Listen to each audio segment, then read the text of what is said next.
Hey everyone, this is Michelle Weens from Performance High, and it is Wednesday at 1 o'clock, which means it's time for today's live. And today I am talking about exercising while distracted.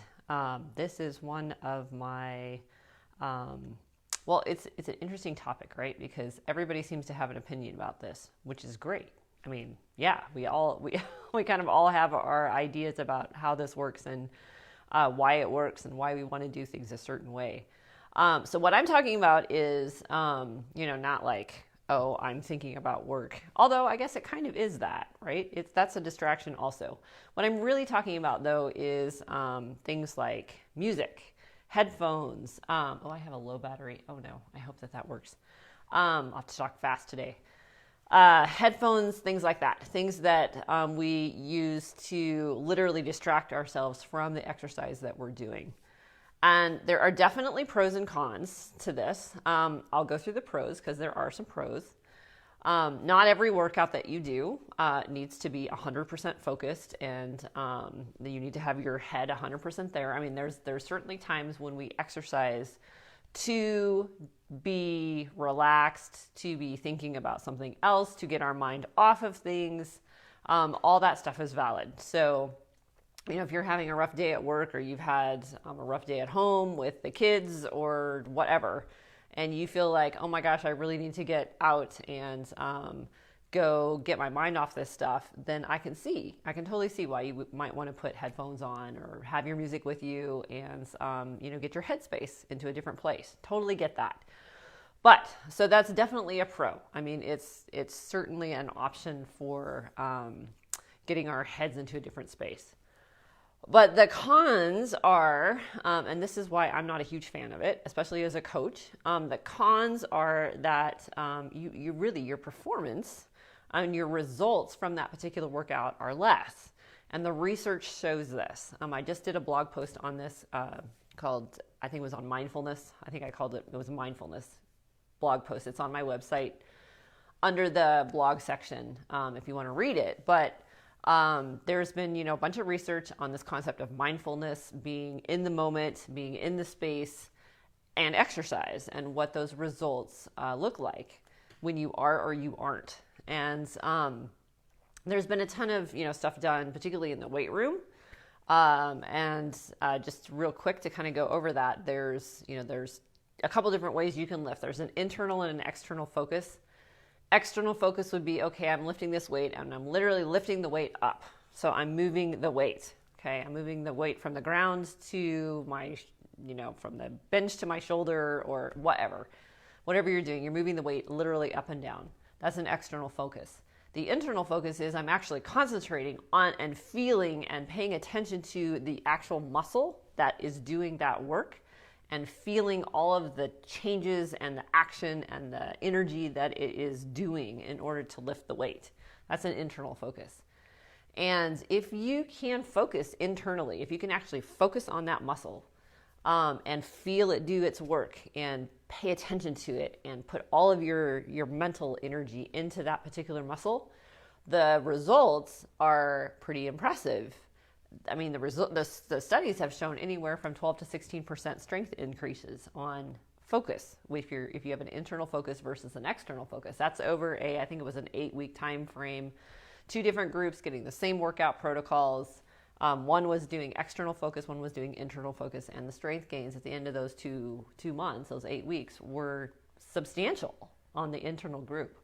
So if you can, I see tons of people in the weight room, like headphones, paying attention to their podcasts or their music. And again, not that that's a bad thing, but if you are trying to maximize your performance results, if you're trying to get the most out of your workouts in the least amount of time, focus is our answer, not distraction. So again, in the weight room, that internal focus makes a huge difference on the strength gains that you get. If we're talking about endurance training, that's also a time where I tend to see lots of people wearing, headphones, listening to music, whatever. There's any number of reasons why we want to make that exercise seem like it goes faster. We want to ignore the pain. We want to ignore the discomfort, whatever, right? At points in time, that could be very valid. But I would say as a coach, if you're looking to maximize your results from that workout, that is not something you want to do. I mean, first and foremost, right? If you race, oftentimes you can't wear that stuff. You can't wear headphones in races, and especially if you're on a bike. Very dangerous to have headphones and have that noise blocking kind of stuff when you're trying to pay attention to cars and whatever else. So there's a safety factor involved there. Secondly, races aren't going to let you do that. So you might as well get used to not having those distractions when you train, right? So that you can better handle it in a race.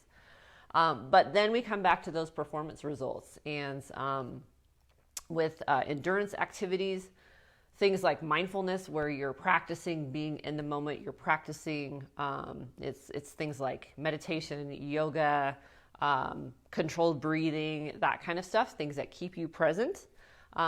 Those kind of activities have shown really good results in terms of endurance training. So things that the studies have shown, lower lactate level concentrations. Okay, and lactate is a byproduct of our muscle work, and it's the burning effect that we get when we are doing more anaerobic type of exercise. So harder activities, harder intensities, we get this lactate buildup.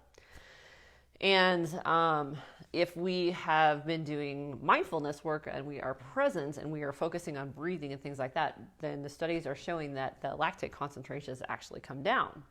So you could control those to some extent, which is great, because if we get higher lactate levels, we get more burning sensations in the muscles, and then we have to slow down to offset that because our body just isn't like that.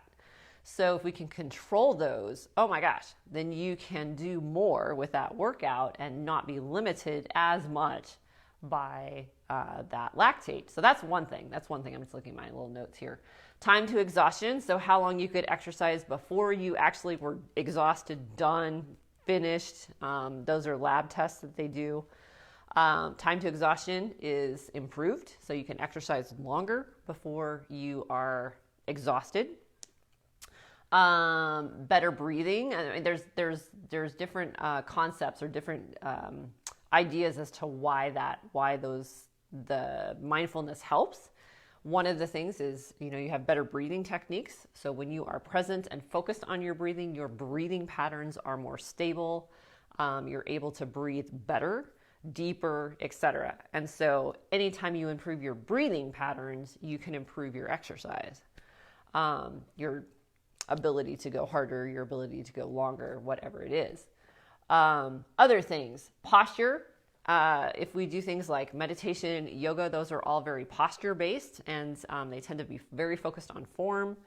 And so if we get used to doing that and get used to training our body to be in certain positions that are better posturally for us, better supported, whatever else, then obviously your exercise gets better too. So those performance results, again, are improved. These are just different reasons why the mindfulness might work. And then pain tolerance, that's another one. So if you are more in the moment, if you're actually working with the pain or the discomfort, as opposed to, and I don't mean pain in like a joint pain, I don't mean that kind of pain. That's the bad kind of pain that you don't want to work through, but you want to stop and take care of that. But like the muscle ache, the muscle fatigue, the breathing discomfort, that kind of pain and discomfort. If you are working with it rather than just trying to distract yourself from it, you are able to better control it. And you start to see that pain as not so much of a negative thing. You start to see it as just part of exercise and part of activity and part of your body working hard. And it doesn't have the negative connotation that it does when we are trying to distract ourselves from it. Because really, I mean, the distraction part means that you don't really want to pay attention to it. You're not really you're trying to get away from it rather than be with it. So pain tolerance goes up when we start to focus on it, deal with it, start to recognize that it's not necessarily a bad thing. It's just a part of exercise. And I guess that I go one step further with that, which is this idea of reserving judgment. So again, if we learn through mindfulness practices, again, meditation, yoga, that kind of stuff, all those kind of practices teach you that what we are feeling is neither good nor bad. It just is. When you can reserve judgment, then you're much better equipped to just be with that feeling as opposed to trying to get away from it or trying to avoid it. And all those things make your exercise results better. That has been shown in time and time again in studies.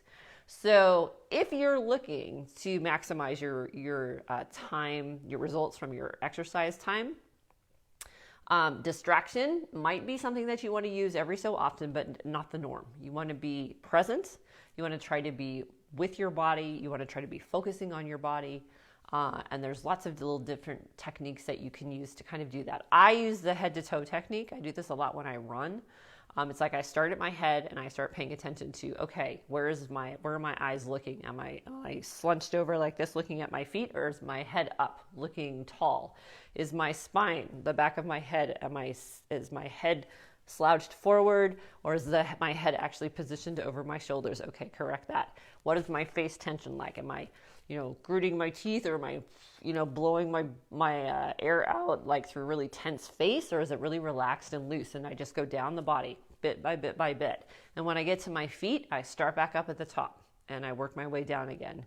And lo and behold, what will happen as you do that, as you get used to doing that, is your body just automatically starts to adjust itself as you get to that body part, and the adjustments come easier. So I will leave you with that thought. Be present, people. Be in the moment. Be with your exercise. Be with your body when you're doing it. It's much more beneficial to your results. You'll see better results. You'll see faster results. And I think you will actually enjoy your exercise more. Although that sounds strange, right? Because that's a lot of times why we put the headphones on, is so that we can enjoy it. Anyway, I'd love to hear your experiences with this. If you give it a try and you have some different experiences, I'd love to chat them with you. So please feel free to reach out and let me know what happens. All right, guys, thanks for watching. If you know anybody who might be helped by this, please share it with them. If you liked it and found it helpful to yourself, please hit the like button, and I will look forward to seeing you actually in 2 weeks. Next week, I will not have a live, so do not look for a Wednesday live next week, but we'll be back in October and at it again. Okay, thanks for watching, everyone. See you later. Have a great day.